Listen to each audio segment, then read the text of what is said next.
Have you checked the children? You're a little mad sometimes. Hi, I'm Chucky. Wanna play? Sometimes that is better. You're gonna need a bigger boat. Howdy, folks. Welcome back to the Horror Show. I'm Rob the Wolfman. And you got Jaime and Fuego here, and we are still playing a wee bit of catch-up on a lot of the patron requests that we had when, channel was down for a little over 2 weeks, and so we have regained control proper, and very stoked to be getting back to some of these for Seth T. Miller, our resident werewolf aficionado, and of course, gotta have Robert on for these. And this is a film that I had not seen previously, but you had seen multiple times, right? Yeah. So Project Metal Beast, and it went by a few other names in some other regions. So we had it was Metal Beast in the UK, and then it was Project Metal Beast, DNA something, DNA Overload. Yeah, just trying to double check on that title. But this is a 1995 sci-fi werewolf military film, I guess. Combining all kinds of different elements. So a little bit of Dog Soldiers vibe, and just various other things that we would see later on in the years. But yeah, never seen it. First time watch.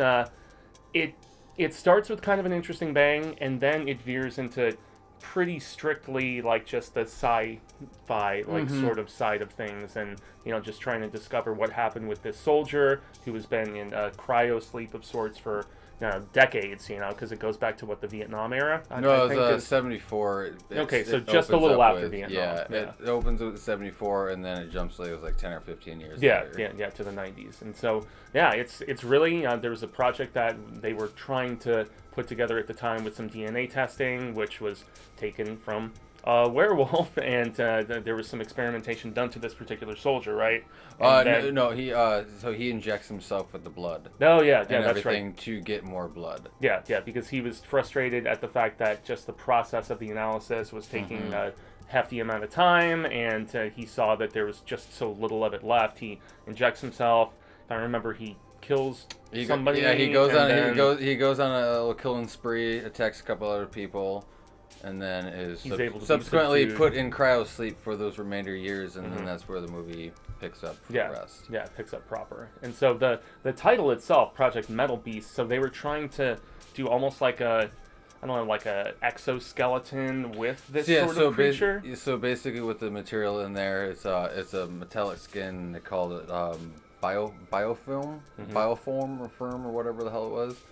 But basically, they were having issues and everything like that. And that's not trying to get into too much of the spoilers and everything like that. Yeah. But overall thoughts, what did you I was entertained by it. I thought even if it really kind of dragged and got slow in the midsection, for 2/3 of the film, it was bookended with a lot of interesting stuff. And despite the slowness, I felt like the concept, more so than anything else, was the most intriguing. The writing was different from any other, werewolf sort of thing that I had seen before. And just, from the science perspective, from the military perspective, it was factoring in stuff that you don't see in something like Bad Moon or, American Werewolf or, some of the classics that everybody talks about. So, for overall thoughts, while I didn't love it, I was still intrigued and impressed with them doing something genuinely different than I had really ever seen before in a werewolf film. So I know you've watched it. I've only watched it once, and this was a month or so ago. But you've seen it a number of times. I've rewatched it numerous times throughout the years. It's a fun movie for what it is. It's not perfect, but for what it is, it's an enjoyable movie, especially with the practical effects.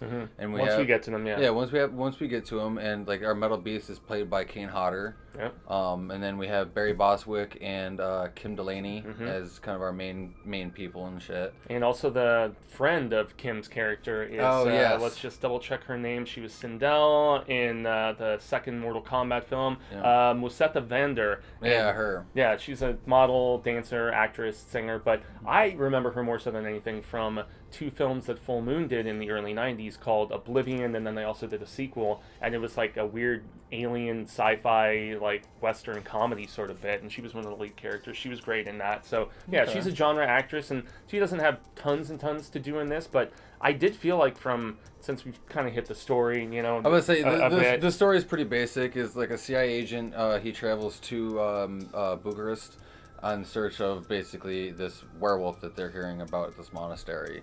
After an attack, he takes the blood, brings it back.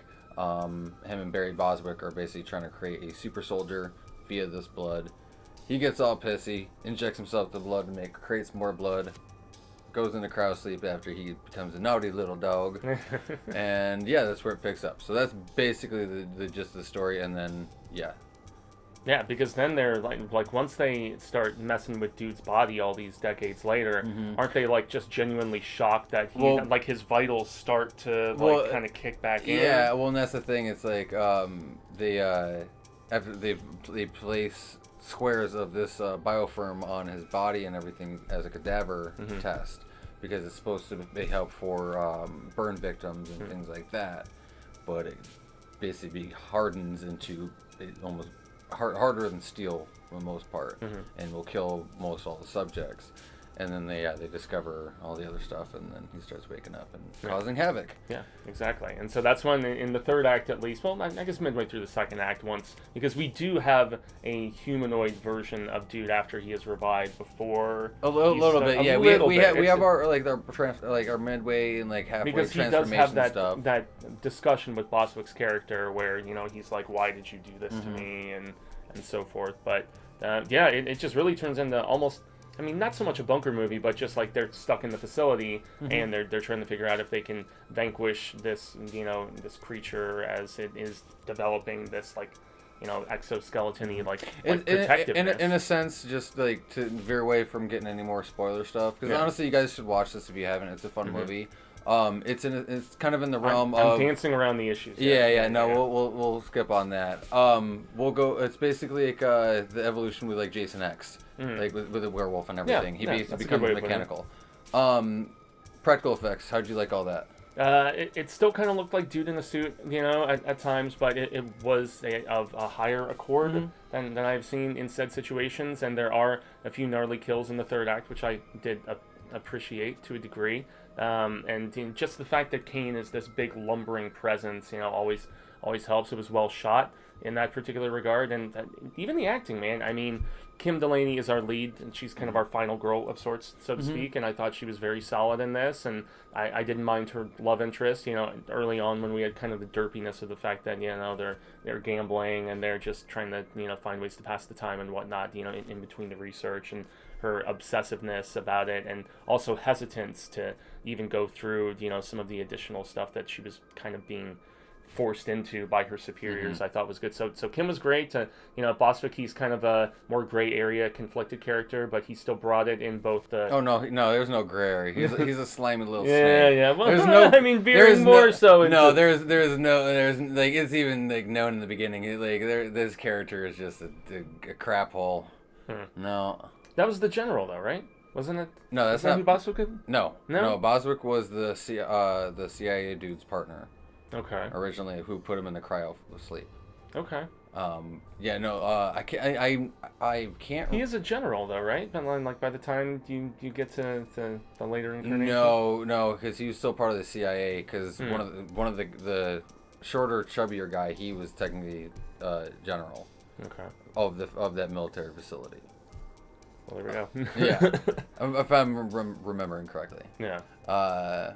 But yeah, no, like I've said this before, like I've always enjoyed like the practical effects. You'll be able to sell practical effects for years down the line versus like CGI and computer shit like that. Yeah, but just some of the trailer reactions we were doing a moment ago, like some CGI snake stuff and whatnot. It's rough sometimes. Exactly. But this is one of those movies where it's worthy for the remake territory. Agreed. Especially with today's practical effects tech and just that minor enhancement of the CGI onto it. We have better articulation with our prosthetic suits now, so we can do a lot more. And like I said, bless you. Goodness, yeah. The cats are getting me today, guys. Sorry. This is definitely one of those. It's worthy of a remake. Will we ever get to see a remake? Probably not. But it's still a cool thought to have in the background. Yeah. I mean, sometimes people do cherry pick these old properties that they have an affinity for, and 25 years and almost 30 years later at this particular point, it's why early on in this review, Seth, I was praising the concept of this, because the concept more so than anything else was so drastically different than anything I've seen in the werewolf sort of subgenre. And so for that reason, I mean, I would be all for a remake, man. The writing and the story aspect of what they did, like it was back when they were still putting effort into the lower budget movies. Yeah. Like even like sci-fi 15 years ago, they were focusing strongly on their writing, even if they didn't have the full budget to back it up. Yeah. And it made up for it, and you didn't mind it. Now it's just half-ass writing with half-ass effects. It doesn't really do it that much for me anymore. Yeah, and when you're halving both of those as opposed to going like full ass into one, and you know, whatever, and then it becomes like a quarter ass kind of situation. Yeah, because there's movies where it's like you can have a kind of like a weak, thin story, and I can still appreciate the effects and everything else that went into it. Mm-hmm. Yeah, that's how shit goes, you know. You gotta find that right little balance. True. Yeah, and I was satisfied with the resolution and kind of there was a little more of a survival rate than I was anticipating in this particular movie, which, you know, isn't really a good or a bad thing. It was just something where I thought it was going to be more of like a down to... Well, that's where, too, like, the remake on this one, like, you could up that body count. You can add... Yeah, because there's only, like, a handful of deaths in this. It's not, like, excessive, you know, craziness of deaths like, dog soldiers or something, so... What is it?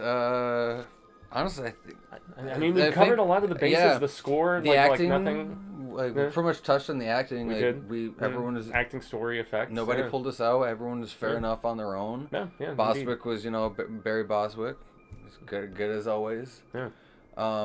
Yeah. This is definitely kind of a hidden gem, I think, and well, maybe not a hidden gem, so to speak, but it's definitely one of those forgotten, 90s horror films. This has one of the. And I'm gonna double check real quick because I think it's streaming on Tubi, if I'm not mistaken.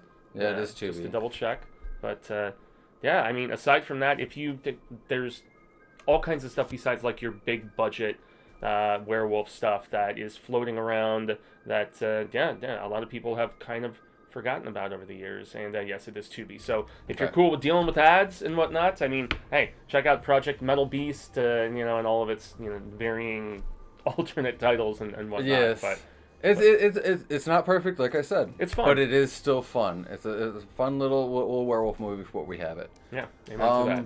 Other than that, I think that's probably going to do it for this Patron request for Project Metal Beast. Yes. So thank you again, as always, Seth. We love you. Yeah, no stuff, man. Remember, guys, hit that subscribe button, hit that bell, all that good stuff.